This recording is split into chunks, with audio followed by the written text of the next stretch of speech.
Morning student, myself Pathan Ishrat from Paras English High School. Today I will teach standard 7 subject science chapter number 2 nutrition in animals. है ना,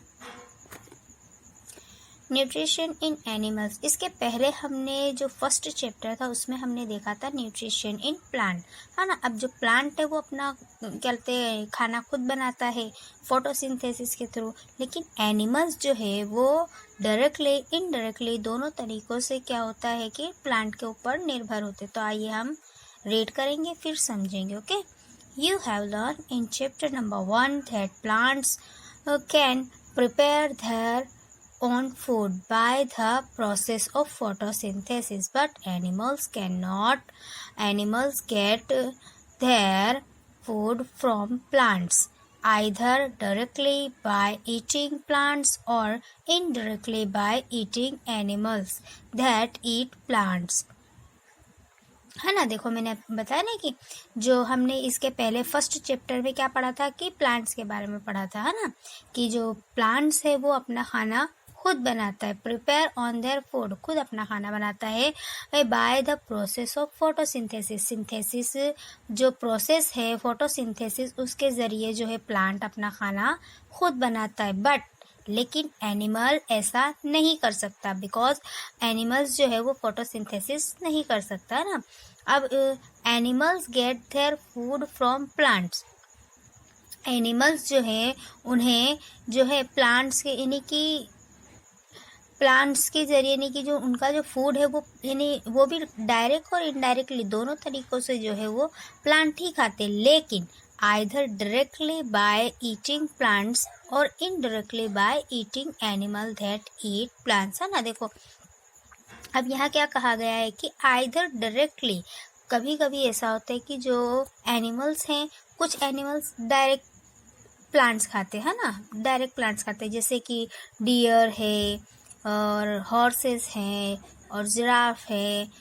तो ये सारे जो animals है वो डायरेक्टली प्लांट्स खाते हैं, लेकिन इनडायरेक्टली कौन, जैसे कि indirectly by eating animals that eat plants, है ना। अब इनडायरेक्टली का मतलब क्या होता है कि इनडायरेक्टली का मतलब ये होता है कि जैसे मैं आपको एग्जांपल दूँ, जैसे कि एक डियर है, एक हिरन है और एक शेर है, लायन है। तो अब जो हिरन है वो प्लांट्स खाता है ना। हिरन जो है वो अपनी खुराक में क्या लेता है, प्लांट्स लेता है, ईट द प्लांट्स। लेकिन जो शेर है, जो लायन है, वो हिरन को खाता है ना। तो हिरन ने प्लांट्स खाया, तो ये वो ना इनडायरेक्टली और डायरेक्टली यानी दोनों तरीक़ों से जो है वो एनिमल्स प्लांट के ऊपर निर्भरता रखते हैं। Some animals eat both plants and animals, है ना। कुछ जो एनिमल्स होते हैं वो प्लांट्स भी खाते हैं और एनिमल्स भी खाते हैं। Recall that all organisms including humans require food for growth, repair and functioning of the body, है ना। देखो अब यहाँ का है ना कि इंक्लूडिंग यानी ये सारी चीज़ें, रिकॉल यानी ये सारी चीज़ें, ये जो सारी प्रोसेस होती है उसके थ्रू क्या कहा गया है कि जो ऑल ऑर्गेनिज्म है उन सभी के लिए, चाहे वो ह्यूमंस हो या एनिमल्स हो, यानी कि उनकी जो रिक्वायरमेंट होती है वो फूड की, क्योंकि फूड के थ्रू हमारी जो ग्रोथिंग होती है वो होती है, हमारे जो पार्ट्स डैमेज हो जाते हैं उनको रिपेयर करने का भी मौका मिलता है, प्लस ये सारी चीज़ें हमारी बॉडी के अंदर होना बहुत ज़रूरी और इन फंक्शनों का भी होना बहुत ज़रूरी है। अब देखो यहाँ क्या लिखा हुआ है कि animal nutrition includes nutrient requirement, mode of intake of food and its utilisation in the body. देखो यहाँ क्या लिखा हुआ है कि जो एनिमल्स हैं जो अपना न्यूट्रिशन कैसे इंक्लूड्स करते हैं, तो उनकी रिक्वायरमेंट होती है कि वो फूड किस तरह से यानी कौन से तरीके से खाना लेते हैं, उनका खाने का तरीका क्या है और फिर उसे कैसे फीड करते हैं, तो ये जिसके ज़रिए उन्हें यूटिलाइजेशन मिलता है उनकी बॉडी को। तो ये यूटिलाइज किस तरह से करते हैं, फूड को एब्जॉर्ब किस तरह करते हैं, तो वो अब हम देखेंगे। ओके, अब देखो यहाँ कुछ इंस्ट्रक्शन दिए कि you have studied in class 6 that food consists of many components. Try to recall and list them below, है ना, कि हमने जो 6th स्टैंडर्ड में है वो फूड के जो कंसिस्टेंट हैं उसके बारे में पढ़े। नहीं, मेनी कंपोनेंट जैसे कार्बोहाइड्रेट है, न्यूट्रिशन है, और फिर मिनरल्स है, वाटर्स है, ये सारी चीज़ें क्या है हमारे जो फूड के कंपोनेंट्स हैं। तो यहाँ लिस्ट बनानी है जो आपको पता ही है, तो जिसे आप बना लेना। देन नेक्स्ट, अब इस पैराग्राफ में हम पढ़ेंगे कि जो कंपोनेंट है वो किस तरह से होते हैं। हाँ देखो, the components of food such as carbohydrates are complex substance. This complex substance cannot be utilized as a such, so they are broken down into simpler substance. The breakdown of complex component of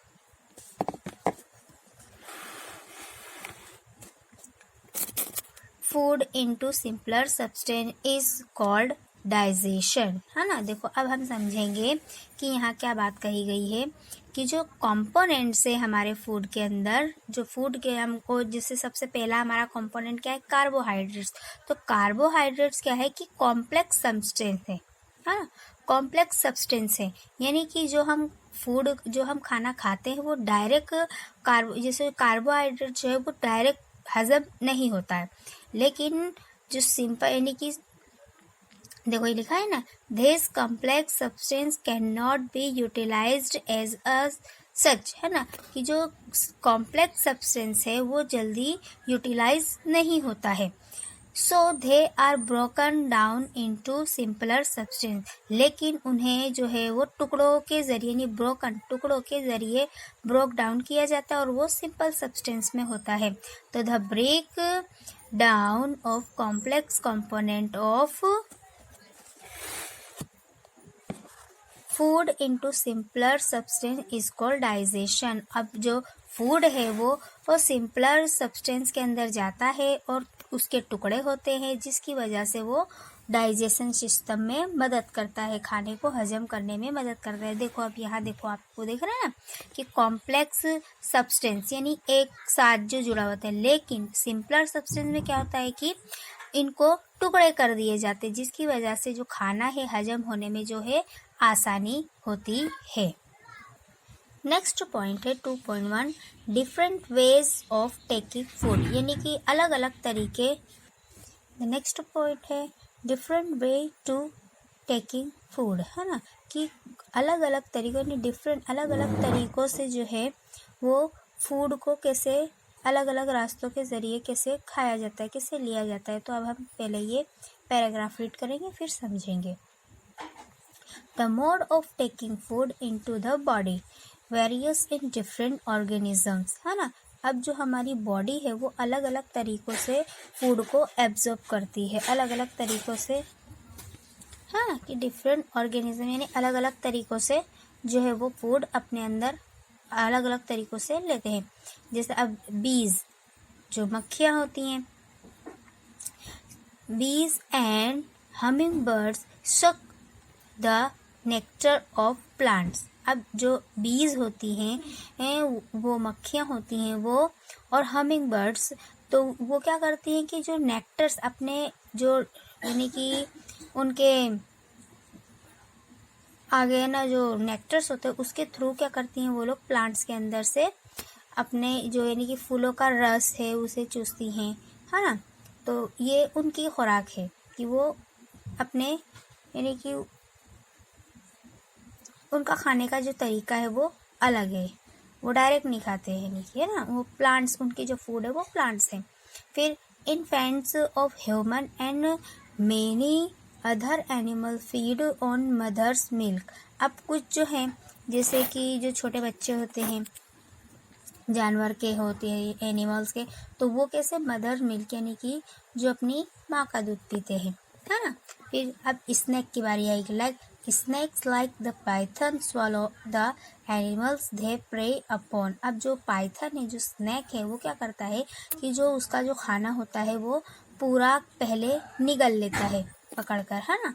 उसके बाद क्या करता है, उसे धीरे धीरे धीरे धीरे पचाता है, फीड करता है, यानी हजम करता है।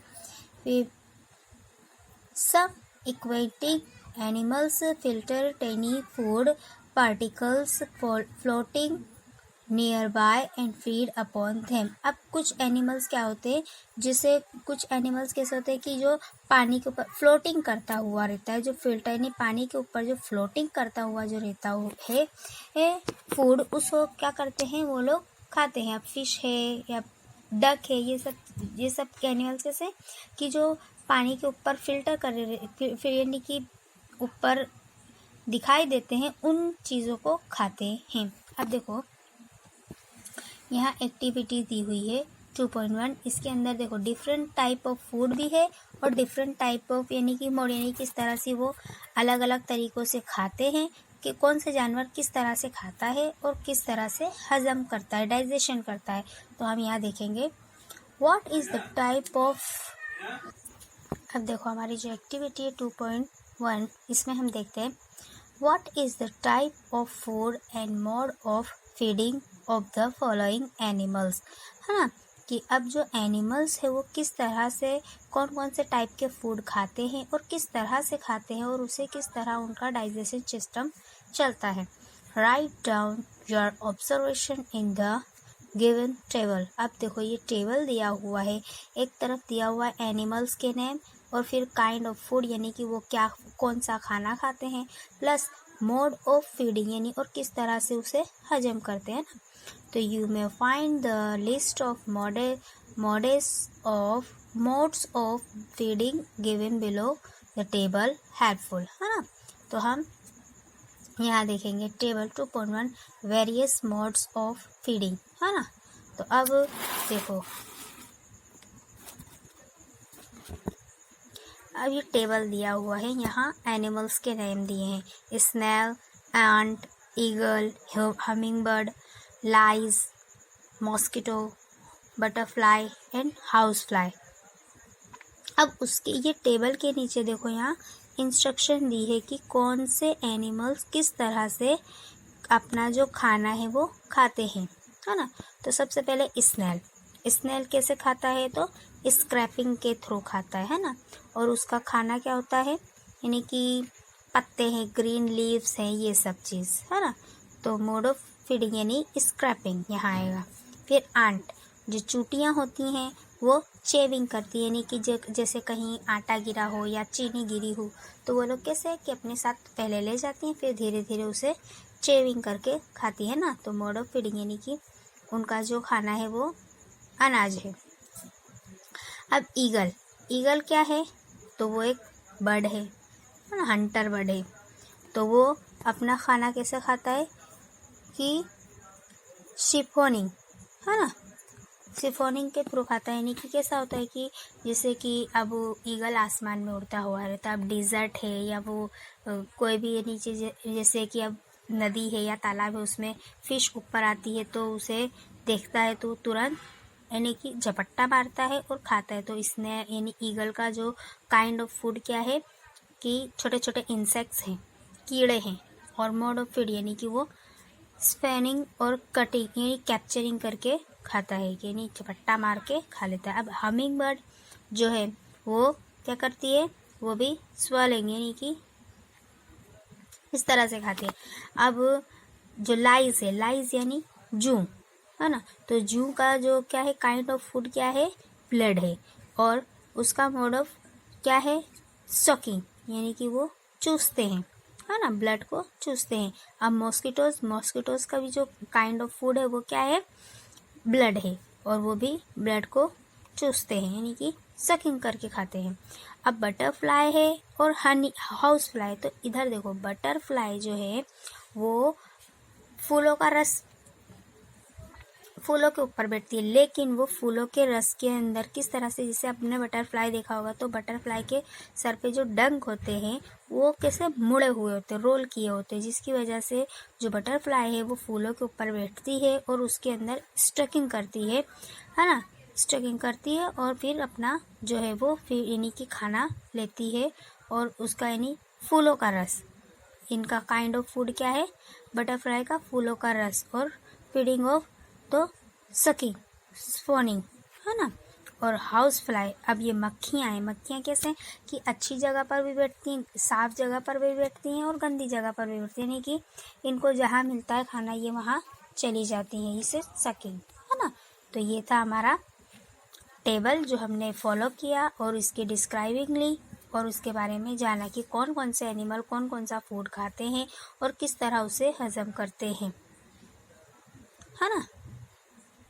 अब यहाँ देखो, यहाँ लिखा हुआ है अमेजिंग फैक्ट, यानी कि ये एक फैक्ट है जो हमको जानना बहुत ज़रूरी है कि अभी ये आपको दिख रहा होगा, ये एक स्टार फिश है ना। स्टार फिश जानते हैं ना आप, समंदर में रहती है।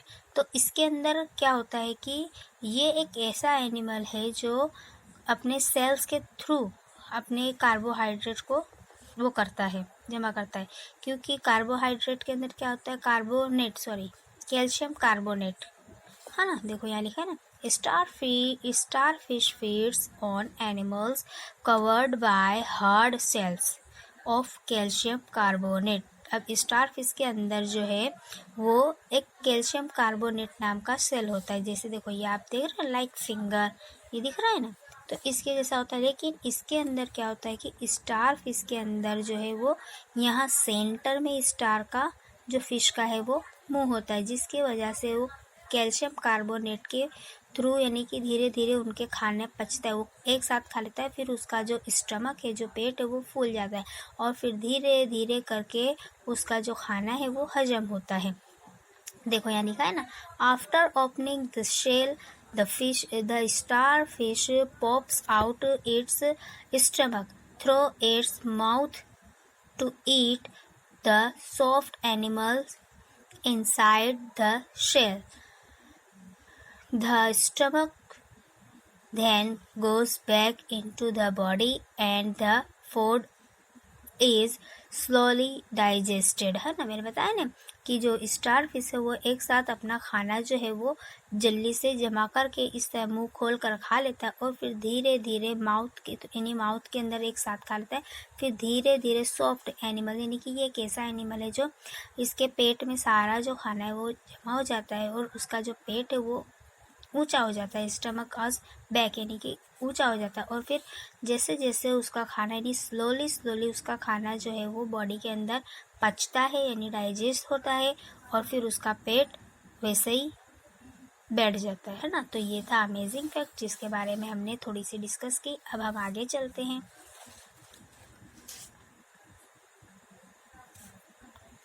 सबसे पहले हम आगे बढ़ने से पहले हम थोड़ा ये जो हमारा जो डाइजेशन, ह्यूमन डाइजेशन सिस्टम है उसके बारे में देखेंगे। देखो ये हमारा माउथ है ना, तो उसको क्या कहा गया है, बक्कल कैविटी, और फिर उसके नीचे देखो सेल्वरी ग्लैंड, यानी कि जिसके अंदर क्या होता है, सेल्वरी ग्लैंड के अंदर क्या होता है कि जैसे हमने खाना खाया, अब खाना जो है हमारे बक्कल कैविटी में यानी हमारे मुंह में चला गया, अब जब हम उसे चबाते हैं तो उसके अंदर जो सलाइवा होता है, जो एक रसीला पदार्थ होता है जिसके थ्रू हमारा जो खाना है वो इधर से उधर जो है वो बोलते हैं ना कि घूमता है, और फिर सलाइवरी ग्लैंड के थ्रू क्या करता है, वो खाना हमारा घूमता है और फिर फूड पाइप जिसे ओसोफोस कहते हैं उसके ज़रिए क्या होता है, हमारे स्टमक में आता है ना, स्टमक में आता है और स्टमक के अंदर वो धीरे धीरे पचना स्टार्ट होता है और हमारी बॉडी के अंदर जो भी चीज़ों की ज़रूरत है वो एब्जॉर्ब होना शुरू हो जाता है। फिर उसके बाद क्या होता है ना, जैसे कि अब हमने खाना खाया तो हमारे मुंह में आया, बक्कल कैविटी में आया तो उसके छोटे छोटे टुकड़े हुए, फिर बक्कल कैविटी से फिर सलाइवा ग्लैंडर में आया, फिर वहाँ उसके छोटे छोटे टुकड़े हुए और पीसीस हुए, और फिर उसके बाद फूड पाइप के थ्रू वो हमारे स्टमक में आया और स्टमक में फिर उसे और पचाने की प्रक्रिया हुई, और फिर उसके बाद वो वहाँ से क्या हुआ, पेंसर में गया, स्मॉल इंटेस्टाइन में गया, फिर और उसके वहाँ छोटे छोटे टुकड़े हुए, यानी पचने की यानी डाइजेशन सिस्टम और आगे बढ़ता गया, प्रक्रिया और आगे बढ़ती गई। यानी इस तरह से धीरे धीरे फिर उसके बाद क्या होता है कि स्मॉल इंटेस्टाइन से हमारा जो खाना है, हमारा जो फूड है, वो क्या होता है लार्ज इंटेस्टाइन में जाता है। लार्ज इंटेस्टाइन में भी फिर उसके अंदर जो भी ज़रूरत होती है उस तरह से वो डाइजेस्ट होता है। डाइजेस्ट होने के बाद फिर वो क्या होता है, लार्ज इंटेस्टाइन से रिक्टम में आता है और रिक्टम से एनस में आता है। यानी कि फिर जो एकदम बेकार, यानी कि अब हमारे शरीर में, हमारी बॉडी में उसकी कोई ज़रूरत नहीं होती, तो वो जो बेकार हिस्सा होता है, जो बेकार चीज़ होती है, वो हमारे रिक्टम में आती है। रिक्टम से आकर फिर हमारे एनस से बाहर निकल जाती है ना। तो ये हमारा जो है वो ह्यूमन डाइजेशन सिस्टम हुआ। अब हम आगे देखेंगे।